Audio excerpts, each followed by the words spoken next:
lorsque la commune de Châtelaillon se constitue avec l'achat de terrains littoraux par la compagnie des chemins de fer en 1877, puis l'achat de parcelles en 1882 par un avocat de Barbezieux, une école, une nouvelle gare, un bureau de poste voit le jour, avant même la future construction du casino en 1893.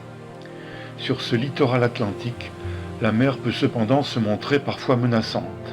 Les récents propriétaires s'en inquiètent, notamment ceux dont les chalets et les pavillons bordent la mer.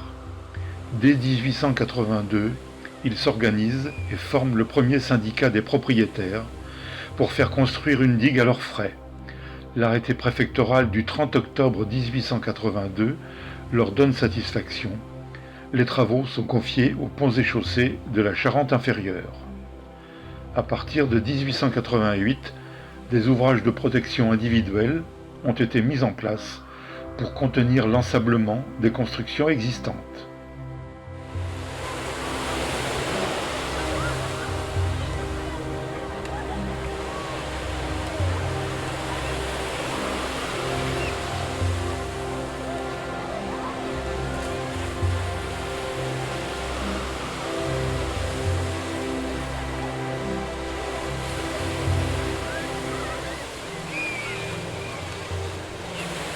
Cela n'empêchera pas les tempêtes successives de détériorer certaines parties de la digue. 1909, 1910, 1912, 1924 sont quelques exemples de ces tempêtes qui infligeront des destructions sérieuses sur plusieurs tronçons de la digue. Il faudra, dans les années 20, prévoir une protection renforcée du littoral.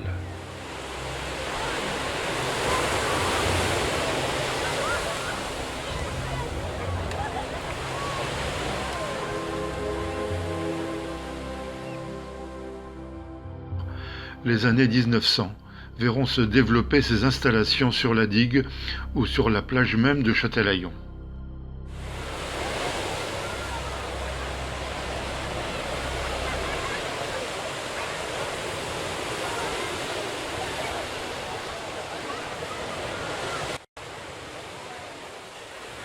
Dimanche, le 10 août. Chère madame, nous sommes arrivés à 9h30. Nous avons fait un bon voyage, beaucoup de monde ici, mais rien de changé à Châtelaillon. Eugène est parti aux courses, et moi je me promène et j'en profite pour écrire.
De 1989 à 1991, la plage de Châtelaillon a été reconstituée depuis la rue des Bons Enfants jusqu'au raccordement avec l'ancienne plage vers le sud.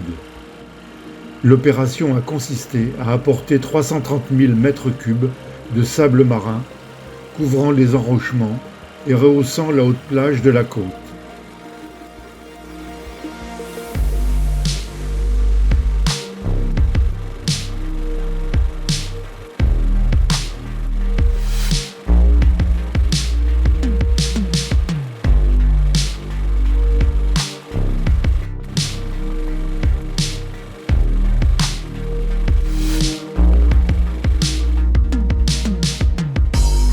C'est un combat permanent entre la mer et la terre auquel sont astreints les habitants de la cité. Les glissements sédimentaires se font majoritairement du nord vers le sud, d'où les épisodes successifs de transfèrement de sable du sud vers le centre de la plage. En 2015, il faut renouveler le réensablement de la plage, prélevé à l'aide d'une drague aspiratrice, la Christophorus. Le sable est refoulé sur le littoral. Une fois levé le matin, il est étalé pour obtenir le profil souhaité. Ainsi, 80 000 m3 de sable contribuent à la sauvegarde de la plage de Châtelaillon. Une telle tâche sera reconduite quelques années plus tard, et en février 2020, l'entreprise danoise Rod Nielsen, spécialisée dans le réensablement, exécute une nouvelle tranche de travaux qui s'inscrivent dans un projet plus global de protection du littoral. Le PAPI, Programme d'action de prévention contre les inondations. Depuis les premiers ouvrages de protection contre la mer en 1888, la cité n'a cessé de faire face au travail de sape incessant que la mer oppose aux initiatives humaines pour préserver sa présence sur cette frontière agitée.